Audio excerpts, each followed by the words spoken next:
Singgasana dari Tanah Tak Bertuan, Kisah Chandragupta Maurya. Bab 1, Anak dari Bayangan. Di tengah padang yang luas di tepi barat Sungai Ganga, pada suatu masa sekitar 321 tahun sebelum Masehi, seorang bayi laki-laki lahir tanpa istana, tanpa takhta, dan tanpa nama agung.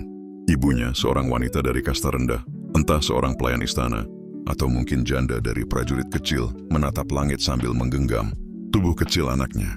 Chandragupta, bisiknya. Ia akan jadi pelindung cahaya, penguasa masa depan, walau ia kini bukan siapa-siapa. Chandragupta tumbuh dalam kemiskinan, namun jiwanya tak pernah miskin. Dari usia muda, ia memperlihatkan keberanian, rasa ingin tahu, dan semangat yang menyala. Ia bermain pedang dari ranting pohon, meniru gerakan prajurit yang dilihatnya dari kejauhan. Ketika anak-anak lain takut pada ular, Chandragupta malah menangkapnya dan memperhatikannya, mempelajari cara geraknya.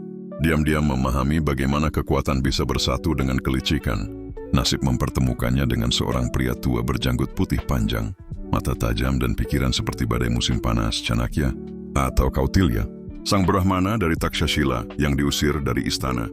Nanda karena keberaniannya menantang korupsi. Aku mencari murid yang akan menumbangkan kerajaan busuk dan mendirikan dinasti besar, ucap Chanakya. Apakah kau siap menanggung takdir sebesar itu? Chandragupta, baru remaja, mengangguk tanpa ragu. Bab 2, Pandita dan Raja Muda. Bersama Chanakya, Chandragupta mempelajari ilmu politik, strategi perang, diplomasi, hukum, dan filsafat.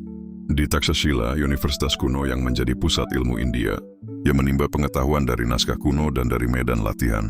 Ia belajar tentang arta syastra, kitab tentang seni pemerintahan, ekonomi, dan peperangan yang ditulis oleh gurunya sendiri. Disinilah ia mengerti bahwa untuk membangun kekaisaran, tidak cukup menjadi pahlawan. Ia harus menjadi rajarsi, raja bijaksana yang juga petarung. Chanakya melatih Chandragupta bukan hanya menjadi pemimpin, tapi juga alat revolusi. Ia memperkenalkan anak muda itu ke jaringan mata-mata, pedagang, pemberontak, bahkan penguasa kecil yang muak dengan penindasan dinasti Nanda di Magadha. Pada usia 20-an, Chandragupta memimpin pasukan kecil, menyerang pos-pos Nanda. Ia gagal dalam serangan pertama, tapi ia tak hancur. Ia kembali ke barat laut memperkuat basisnya, membangun pasukan bayaran, dan menjalin aliansi dengan kerajaan-kerajaan kecil. Dan pada akhirnya, setelah bertahun-tahun perjuangan, ia mengepung ibu kota Pataliputra. Dhanananda, raja terakhir dinasti Nanda, dikenal sebagai penguasa kejam dan rakus. Ia dikalahkan bukan hanya oleh kekuatan, tetapi oleh kecerdikan Chanakya dan keuletan Chandragupta. Maka pada tahun 321 sebelum Masehi, Chandragupta naik takhta mendirikan kekaisaran Maurya. Seorang anak rakyat jelata kini menjadi Samrat Chandragupta Maurya, maharaja dari Hindustan. Bab 3, Kekaisaran yang Menyatu. Chandragupta tidak berhenti di Magadha. Ia adalah penakluk yang haus akan kesatuan dan ketertiban. Dalam waktu singkat, ia menundukkan kerajaan-kerajaan di India Utara, dari Punjab hingga Bengal. Ia juga mengarahkan pandangannya ke barat, ke wilayah yang ditinggalkan oleh Alexander Agung.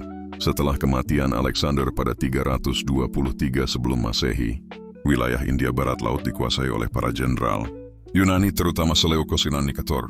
Tapi Chandragupta bukan raja yang bisa digertak. Dalam perang sengit, ia menaklukkan wilayah yang kini dikenal sebagai Afghanistan dan Baluchistan. Seleukos akhirnya menyerah, menandatangani perjanjian damai. Sebagai bagian dari perjanjian, ia menyerahkan wilayah-wilayah barat kepada Chandragupta dan menikahkan putrinya dengan sang raja India. Sebagai imbalannya, Chandragupta memberikan 500 ekor gajah perang kepada Seleukos, binatang yang kemudian membantu Seleukos dalam peperangan di barat. Maka terbentuklah Kekaisaran Maurya, salah satu kerajaan terbesar dalam sejarah India, membentang dari perbatasan Persia di barat hingga ke Teluk Benggala di timur, dari Himalaya di utara hingga ke Narmada di selatan. Bab 4, Pemerintahan dan Keagungan. Chandragupta membentuk sistem pemerintahan yang luar biasa canggih untuk zamannya. Ia membagi kekaisaran menjadi provinsi. Setiap provinsi diawasi oleh pejabat yang melapor langsung padanya. Sistem pengumpulan pajak disusun rapi. Hukum ditegakkan dengan pengawasan ketat. Di ibu kota Pataliputra, kota metropolitan yang dilengkapi dengan taman, benteng, istana, dan jalan-jalan yang tertata, ia membangun pusat administrasi dan budaya. Di sanalah ia menerima duta besar dari jauh, termasuk Megasthenes, seorang Yunani yang menulis tentang kejayaan istana Maurya dalam bukunya Indika. Namun kekuasaan tidak membuatnya sombong. Di usia yang mulai menua, ia mulai berpikir tentang kefanaan. Ajaran Jainisme mulai meresap ke dalam hatinya. Ia bertemu Bhadrabahu, guru Jain yang mengajaknya merenungi penderitaan, kekuasaan, dan kehidupan setelah mati. Bab 5. Sunyi di Shravanabelagola. Setelah 24 tahun memerintah, sekitar tahun 397 sebelum Masehi, Chandragupta menyerahkan takhta kepada putranya, Bindusara. Ia meninggalkan istana, meninggalkan gemerlap kekuasaan, dan pergi ke selatan India bersama Bhadrabahu. Di perbukitan suci Shravanabelagola, ia menjalani kehidupan sebagai pertapa Jain. Ia berpuasa, bermeditasi, dan mempraktikkan salekhana tradisi, meninggalkan dunia dengan lambat melalui puasa sebagai bentuk pelepasan dari ikatan duniawi. Ia wafat dengan tenang, jauh dari istana yang pernah ia bangun. Tapi warisannya tetap hidup, kekaisaran besar, yang akan mencapai puncaknya di bawah cucunya, Ashoka, dan sistem pemerintahan yang menjadi dasar bagi sejarah politik India. Penutup warisan sang penakluk. Chandragupta Maurya adalah bukti bahwa darah biru bukanlah syarat untuk menjadi raja. Ia adalah lambang tekad, keberanian, dan kebijaksanaan. Dari seorang yatim miskin menjadi pemersatu India Utara, menantang kekuatan Yunani, dan akhirnya menjadi pertapa suci. Kisah hidupnya adalah legenda sejati. Namanya tetap hidup dalam sejarah India, dalam pahatan batu, dalam ingatan para filsuf, dan dalam hati mereka yang percaya bahwa manusia, tak peduli dari mana asalnya, bisa mengubah dunia. Bab 6. Bayangan di balik takhta. Di istana Pataliputra, Bindusara putra Chandragupta memandang takhta emas yang diwarisinya. Ia dibesarkan dalam bayang-bayang ayahnya, raja, yang bukan hanya menaklukkan dunia, tetapi juga dirinya sendiri. Bindusara ingat malam-malam ketika ayahnya memandangi bintang-bintang, merenungi makna dari kemenangan dan pengorbanan. Ia berkata, "Anakku, kekaisaran bukan tentang tanah yang kau kuasai, tetapi hati yang kau lindungi." Bindusara memerintah dengan kekuatan yang diwarisinya, namun ia juga mewarisi keraguan. Apakah pada dia akan cukup kuat untuk melanjutkan warisan itu? Apakah ia bisa menjaga apa yang dibangun oleh tangan yang kini menua di biara sunyi di selatan? Chandragupta yang dulu agung, kini tinggal bayangan di bukit, namun bayangan itu lebih berat dari mahkota. Bab 7. Pertapa dan cahaya dalam diri. Di Shravanabelagola, Chandragupta menghabiskan hari-hari terakhirnya dalam keheningan. Ia tak lagi memegang pedang, melainkan tongkat kayu mungil sebagai penopang tubuh tuanya. Tubuh yang dulu menunggang kuda menembus badai kini tinggal tulang dan kulit. Namun matanya bersinar, lebih tajam dari dahulu. Setiap pagi ia duduk menghadap matahari terbit. Ia tidak lagi berpikir tentang benteng atau perjanjian diplomatik. Ia kini memikirkan makhluk hidup terkecil, semut dan cacing, sebagaimana diajarkan oleh ajaran Jain bahwa kehidupan, sekecil apapun, patut dihormati. Ia berbicara pada murid-murid muda Jain yang mengelilinginya. Ia tak menyebut masa lalunya. Tidak ada istana, tidak ada penaklukan. Ia hanya berkata, setiap kekuasaan akan lenyap. Tapi pengetahuan, kasih, dan kebenaran, mereka bertahan bahkan setelah tubuh ini menjadi abu. Ia mengingat semua yang pernah ia lalui. Perang-perang berdarah, pengkhianatan, janji-janji para raja, dan keheningan kamar istana. Semua seperti mimpi yang jauh. Hanya suara angin pegunungan yang kini nyata. Ia menjalani salekhana, puasa perlahan hingga tubuh lemah, napas ringan, dan akhirnya jiwa bebas. Di suatu pagi yang sejuk, tanpa isak tangis, tanpa gong istana, Chandragupta menghembuskan napas terakhir. Tubuhnya kembali ke tanah, namun jiwanya telah meninggalkan jejak di sepanjang daratan India. Bab 8. Warisan dan keabadian. Bindusara memerintah dengan bijak, memperluas kekaisaran hingga ke selatan India. Dan setelahnya Ashoka, cucu Chandragupta, mewarisi bukan hanya tanah, tetapi juga percikan semangat kakeknya. Ashoka kelak menjadi salah satu raja terbesar dalam sejarah dunia, menyebarkan Buddhisme hingga ke Sri Lanka, Asia Tengah, bahkan ke Tiongkok. Tapi semua itu bermula dari Chandragupta, anak miskin yang tak pernah takut bermimpi.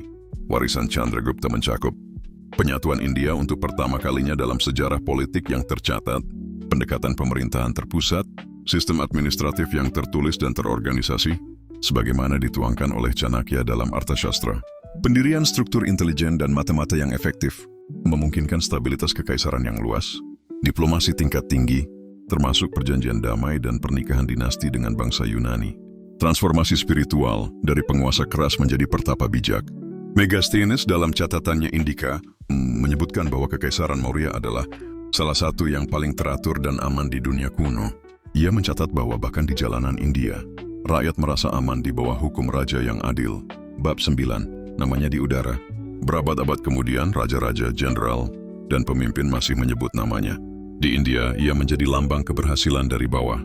Di kalangan filsuf, ia dikenang sebagai murid sejati Chanakya, sang Machiavelli dari timur.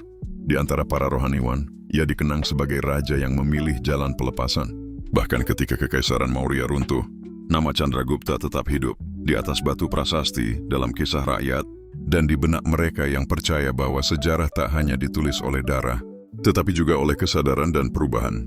Penutup, lelaki yang mengalahkan dunia dan dirinya sendiri, Chandragupta Maurya adalah paradoks hidup, penakluk yang melepaskan pedang, pendiri kekaisaran yang memilih kelaparan suci, anak miskin yang mengangkat India ke puncak sejarah dunia.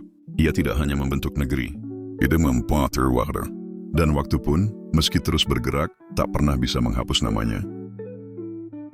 Chanakya memberiku jalan, tetapi akulah yang harus berjalan. Tidak ada guru sebijak kehidupan, dan tidak ada murid sekeras penderitaan.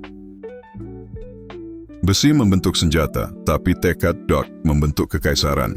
Dan tanpa kebijaksanaan, keduanya hanyalah bayangan yang akan lenyap bersama waktu. Seorang pemimpin yang memerintah dengan pedang akan selalu tidur dengan satu mata terbuka. Tetapi, pemimpin yang memerintah dengan keadilan akan tidur bahkan di tengah badai. Raja sejati bukan ia yang ditakuti banyak orang, melainkan ia yang paling mampu mengalahkan ketakutan dalam dirinya sendiri.